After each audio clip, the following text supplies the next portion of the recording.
From dating to breakup, from marriage to divorce. Let's do it. A homosexual in a small town is unlikely to find a partner. So pause here and respond to these questions. What do you think are the incentives involved here? A top-down response, the unintended consequences, and a bottom-up alternative. So record the slide number and the question numbers before you proceed and give it a shot. Marriage and divorce are not two opposites, but two manifestations of the same formula and principle. People seek to maximize their utility, sometimes by getting together and sometimes by getting apart. Poor families are more likely to divorce since they don't have much to lose. I'm not saying that this is all there is to it, there are many other factors, but when you see the data and the clear difference based on income, you need to have an explanation. Society is facing war, which means most of human history divide labor between men and women. This isn't because they're backward or immoral or oppressive. It's rather a rational response to the expected costs and benefits that they face. So pause here, record the slide number, and summarize this slide using your own words in one sentence. The perfect match is a myth. Even if they exist, finding them means practically stopping everything. Good luck with that. It's kind of like Oliver being caught with only dating apps. And this is called search cost. So the formula is you keep searching, well, that's cool, as long as the expected marginal benefit of searching is greater than its expected marginal cost. So that's somewhat of a universal formula that we're going to follow and which describes human behavior.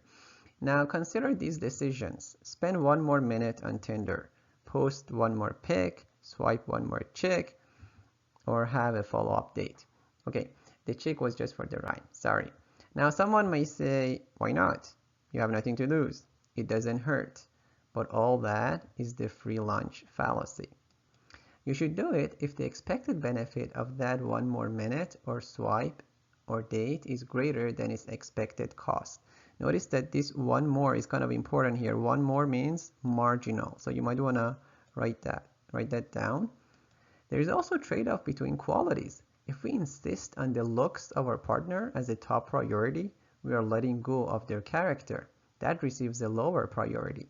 Either way, sacrifice is inevitable. We must prioritize. We must pick our battles. And the same applies to any search, like a job hunt or house search. You should be careful about the fallacy of perfectionism. And the same goes with the environment. Why not recycle? Why not make your own clothes? Why not bring your own mug? Well, because none of that is free. And who said the expected future marginal benefit is worth the real cost today? So do so if what you sacrifice for it is less significant. And always ask, what am I losing, not what am I gaining? So record the slide number and summarize it in one sentence. Did you see that? It was crushed. This is a super important concept and you're gonna love it. Sunk cost is the spilt milk. It's the bygones. It's the shovel you already bought but you don't need it anymore. I really love this quote, by the way. It's by Will Rogers, paraphrased. So write at least one of these quotes, or better yet, write your own example that expresses sunk cost, like this guy. Another example is when government policy fails, they always say only if we had more funding. That's a fallacy because you're effectively asking for a more expensive shovel to dig yourself more into the hole you're in. Babies are sunk cost. Once they're born, there's no return policy. And if they have some limitation or disability, well, you have to put up with it. Rational people think at the margin. Oh, that's so cool. It's about what choices do I have right now regardless of what happened before. The opposite of that is the sunk cost fallacy, which is I have to continue something because I started it. And that results in despair. The opposite of sunk cost, by the way, is marginal cost. The past is sunk, dead, over, gone. The future is active, relevant, at hand. Economic thinking gives us this kind of sensitivity to shift our focus on things where we can actually make our life better. This is how empowering it can be. Sunk cost has many applications in interpersonal relations. Maybe you had a bitter conflict or argument with someone. Okay, that was in the past. You don't have to keep dragging it with you forever. If someone throws trash at you, what do? Do you shake it off and move on, or do you keep carrying it with you forever? Holding a grudge is sunk cost fallacy. So this is kind of an important thing. You can enjoy a lot of utility with anyone, especially your partner, if you can distinguish between sunk cost and marginal cost. And I love this quote by Steve Sims. The reactive mode is calculating what happened in the past. It's focused on the past. Whereas the active or proactive mode is calculating what lies ahead in the future. So record this slide number and take some good notes on this slide with some examples of your own. Before we go any further, pause here and copy this table in your notes, and then you're going to fill it together. So suppose you had a long day of physical activity in the sun and you're really thirsty. Imagine yourself in that state. Now, how much would you pay to have 1 glass of water? And you can also borrow if you want. So it's not about how much you can afford, but how much you would value 1 glass of water. So write this down in your table. Now, you drink that glass of water. Imagine yourself in that state that you had 1 glass of water. Suppose you're still thirsty and you still want some water. How much would you be willing to pay for a second glass of water? So write this down in your table.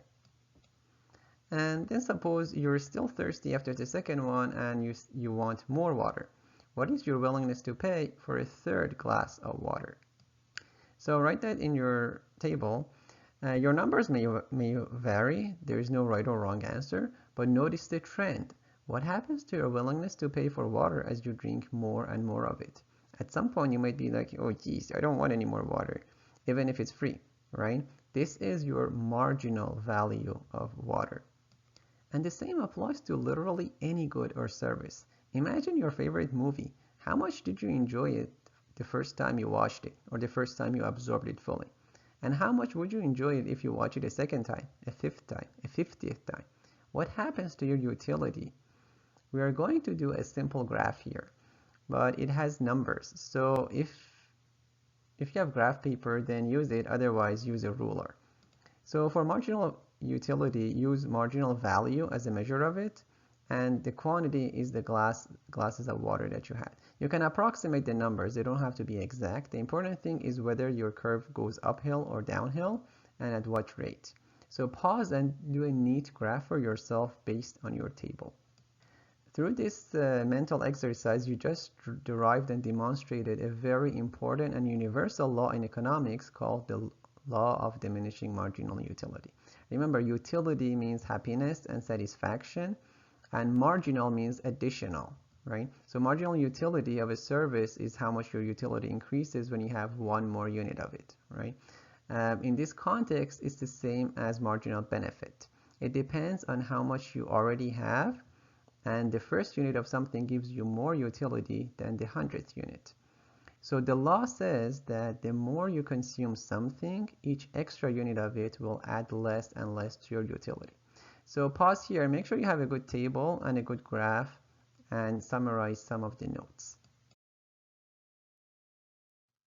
Here's how your graph from the last slide should look. Initially, there's a huge increase in utility because the mouse is hungry, but eventually it's going to level off and it's going to be smaller increases in utility. And it's applicable to practically anything that we experience. The first unit of it is more impactful than the 10th unit. So the law of diminishing marginal utility has numerous examples and applications. One of them is addiction. Why is it that people need increasingly heavier doses to give them the same rush? Like your cell phone. If you check it after many hours, it gives you a big dopamine hit. But when you're always on it, it diminishes the hit. If you give $1 to a homeless or to Bill Gates, which one would be happier with that extra dollar? Bill Gates has so much that one extra dollar doesn't add much to his satisfaction. It has this small marginal utility. The value of sex to teenagers versus older couples. When a couple begin a relationship, they have sex almost every night. With time, this drops to once a week, once a month, and then, oh no, what happened? Each additional sex gives them less pleasure than the last, especially when it's done consecutively. The same applies to kisses, gifts, trips, everything, really. Suppose you and your partner are away from each other for several months. Then when you return or when they return, you are so excited to see each other. You are thirsty for each other. So you rush to hug them, kiss them, and do all the ungraceful things that partners do with each other. Imagine the first kiss after so many months. It's really pleasant because it's rare. So you keep kissing each other, but the 100th kiss will not be as special as the very first one. That's why in counseling, they tell partners to keep some distance, to have some time to themselves, and to give some time to the other person, because you don't want to exhaust all the marginal utility in your relationship. Well, they don't really say this, but this is the economic explanation for it. When a couple have their first child, they're super excited. They spend a lot of time with them and take pictures all the time. But the third or fourth child doesn't add as much to their utility. This is not about the child as a person, but about the experience of parenting. It's a special experience with the first one, but less special as they have more kids. So if you're the first child, well, good for you. If you're not, well, sorry, you arrived late. Imagine parents who work. They get to be with the kids only in the afternoon for a couple of hours before the kids go to bed. So they really enjoy that time because it's rare. But when they have a long weekend together, or God forbid, a whole summer with these stupid kids at home, then that Friday night is special. But by Monday morning, the parents are like, what have you done? When will they go back to school or daycare? The marginal value of an hour with this stupid kid has decreased. And this one you already saw. The first crimes to be prevented, like murder and rape, increase social welfare or utility a lot. But as we get to more minor crimes, like not picking after your dog, each additional prevention doesn't increase social utility by as much. That's why the optimal level of crime prevention is not 100%. The law is also applicable to pain. I love this cartoon. We are adaptable creatures. We get used to it. It can still be bitter or sweet, but the utility punch diminishes with more quantity. So these are awesome examples. I would say try to think of your own example of diminishing marginal utility and write it down in your notes. Think of water versus diamonds. One is essential yet cheap, the other is unnecessary yet expensive. So you might be like, what if? Now, this is called the paradox of value, also known as the diamond-water paradox. It was introduced by John Locke and developed by Adam Smith. In fact, this is how modern economics was born. Yay! Now, the answer is that the market price is the marginal value, not the total value, because an additional unit of diamond is more scarce than an additional unit of water. There is more limited supply of diamonds as opposed to water. The total value that the society places on water and spends on it is far more than the total value of diamonds to the society. So here's a hypothetical scenario. If water were to become scarce, what would people do? They would willingly sell their diamond to get water, but they wouldn't do the other way around. So really, there's no paradox. Water is overall more valuable than diamond, but it doesn't mean that every additional unit of it is the same. Their level of scarcity is very different. And there are some cool applications of this paradox. So imagine children who spend more time with mommy. Let's say they are with her at home all day. When daddy comes home in the afternoon, they are all over him, showing a lot of excitement, screaming and laughing. Now you might be like, wow, they value daddy more than mommy. But if they were to choose to stay with either of them, they would choose mommy. So again, you might be like, what if? Well, the explanation is the marginal value of daddy is high since he is rare, but the total value of mommy is greater. And the same can be true about grandparents, aunts, and uncles. So again, one more time, you see how economics is not about the children doing the calculation or knowing about these concepts, but we come up with an explanation of what people are already doing. Another example is when people go as tourists to somewhere, they visit everywhere and have a lot of good time. But the locals of the same town seem to have boring, dull lives. And the same visitors have similar boring, dull lives when they go back home. The foreign city is in rare supply for them, so they have a high marginal value for it. Anything that's new, like a new video game or cosmetic, you're first excited and value it a lot and spend a lot of time with it, but only because it's rare. You may still prefer your good old video game or cosmetic if you were to choose one. Now think of this proverb. The last straw is really the marginal straw. And it's not really the one straw that sinks the ship, but the whole altogether.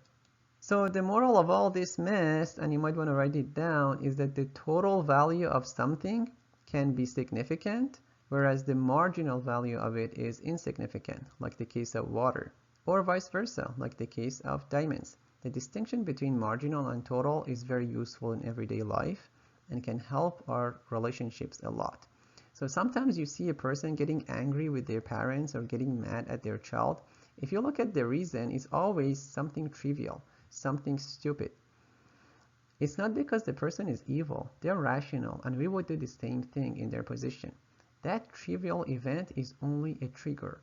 Behind it is a massive load of accumulated, undigested experience, which is now breaking the camel's back. And this is what we read in the Little Prince about the baobabs. You'll never be able to get rid of a baobab if you attend to it too late. The baobab grains have small marginal value, they are insignificant, but the whole tree amounts to a big total value, just like water. If you want to have a successful relationship, you need to take some time with yourself every night to uproot your baobab sprouts and to sweep your volcanoes, even if they are not active, because you never know when and how it's going to erupt, and then it's too late. So write down the slide number and some notes for yourself, and I would say write your own example of this important paradox. Wow, that was cool. Demand shifters or shocks are events which can increase or decrease the willingness to pay of people for a good or service, other things being equal. One of them is a change in tastes. So how would that work? Well, if Beyonce wears a hat, then everyone wants to buy this stupid hat. And the gist of it is inclination and popularity, and it comes in many forms. If the social stigma around something drops, if it's no longer a taboo, then people do it more, like premarital sex. That's also how advertisement works, as well as peer pressure, social media, influence, and celebrities. So it's really broad. And that's why the solution to many environmental and human rights problems is consumer awareness through education and media. Now, what do you think would happen if people have more income? For most goods, people would buy more of it. That's kind of intuitive. So those are called normal or luxury goods. Sex in general is one of them. But there are some things that people demand less of when they have more income, and those are called inferior goods, such as used books as opposed to new books, or used cars, or used clothes, or used anything for that matter. Another example is prostitution in an area with high STI as opposed to a healthier prostitutes, or low quality of anything versus its high quality of the same thing. So homes in a neighborhood with a lot of noise or crime as opposed to a quiet suburb. What I want to emphasize here is the definition of inferior goods. It's about income and not about quality, right? So let me emphasize that it's about having more income. You might want to write this down. An inferior good is a good that people buy more of when they have less income, and they buy less of when they have more income. That's the determining factor. It's not just about being a crappy thing. My example of that is BlackBerry cell phones, the worst cell phones ever. What kind of people buy BlackBerry? Well, people who can't afford real phone. And another example is marriage and children. They are also inferior because as income levels go up, marriage rates and birth rates drop. Why? Because of opportunity cost, as we're going to see. So pause here, record this slide number, and write a couple of examples for taste and preferences and a couple for the inferior and normal goods for yourself. Another demand shifter is the price of a related product, which comes in two forms. One of them is substitutes, such as iPhone and Android. They serve the same purpose. One can replace the function of the other. So the classical example for that is Coke versus Pepsi, right? They're similar products. Or movie tickets versus Netflix. And I have a bunch of examples for you to fill. So you have to think about what is the substitute to each of these items here. Now what happens is, think of the logic. What happens if the price of Coke goes up? If the price of Coke goes up, then the demand for the other substitutes for Pepsi is going to increase because people are going to switch to the cheaper option. That's the incentives of the buyers, right? So the demand for Pepsi will increase. The other type of related product is complements.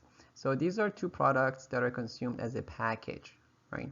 So you can think of a phone, the device, and the phone plan. So they're used together, or car and gas, or car and insurance. And again, I have a few examples for you to fill in. In this case, if the price of a complement goes up, then the demand for the other one goes down. So for instance, if phone plan becomes more expensive, the demand for phones also goes down because the total cost of the whole thing is now higher. Notice that I use versus here for substitutes because versus means either or, whereas for complement we use and because they're used together. All right, so fill in your examples and maybe add a couple examples of your own. If A and B are substitute, it means that one would consume either A or B. If they are complements, it means that one would consume A and B. So and or are logical operators and a simple way of remembering. Write it down. What would you say is a substitute to marriage? What serves the same purpose? Here's a list. They're like Coke and Pepsi. Okay, I shouldn't have said that, but it's true. Now, what happens if family expectations and norms and whatever go up, it effectively means a higher price of marriage. And when one substitute becomes more expensive, people are going to switch to the alternative. What is the complement for marriage? So you could think of wedding, but perhaps more important is mortgage. And if you don't know what is a mortgage means a loan for property, loan for buying a home, right? Now, if the interest rate goes up, it means a higher cost of buying a home in the long run, so you can expect that marriage rates would go down. So here's some simple predictions we can do using what we just learned. Write down. Nice. Let's look at supply shocks. So you have to imagine yourself as a producer. Producers care about the cost of production, just like buyers care about the cost of living. So when the cost goes up, there's going to be less supply because it will be harder to operate. One example for that is the wage rate, which is the most important factor of production. And the wage rate is the cost of labor. More government regulations means more hurdles for producers, so they can't be as efficient and can't hire as many workers as before. Then you have taxes and subsidies. A subsidy is a negative tax. If you don't know, write it down. It's when the government gives money to help producers, usually farmers, just like welfare for households. The problem is that subsidies are often selective. The big, powerful ones get it. Having a lot of taxes and subsidies only reinforce the big corporations because it reduces competition and efficiency. Oh no, what have you done? Another shifter is technology, which affects the rate of production, like 5G connection. It becomes easier to communicate. And technology also reduces to cost and it benefits the consumers. In terms of graphs, whenever you have an increase of either supply or demand, you would shift the curve to the right, and whenever you have a decrease, you would shift it to the left. So this is universal. You might want to write it down. Whatever situation that you have, if the demand goes up, you shift the demand to the right. If the supply goes up, you shift it to the right. Right? If it's a decrease, you go to the left. So that's how it goes. Here are the end of lesson questions for today. Take a couple of minutes. You must use some part of today's lesson for each answer. And by the way, when it says as an economist, all of them are meant to be as an economist. So that's kind of implied in all of them. It's not just about personal opinion, but it's about analyzing things based on what you learn. So record the slide number, the question number, and give it a shot. So today we talked about a bunch of demand shifters and a bunch of supply shifters, events that can affect the behavior of buyers and sellers. And the demand and supply can help resolve the paradox of value, which itself is based on diminishing marginal utility. And that is related to search cost, but it's not related to sunk cost. So there is a whole bunch of important concepts here.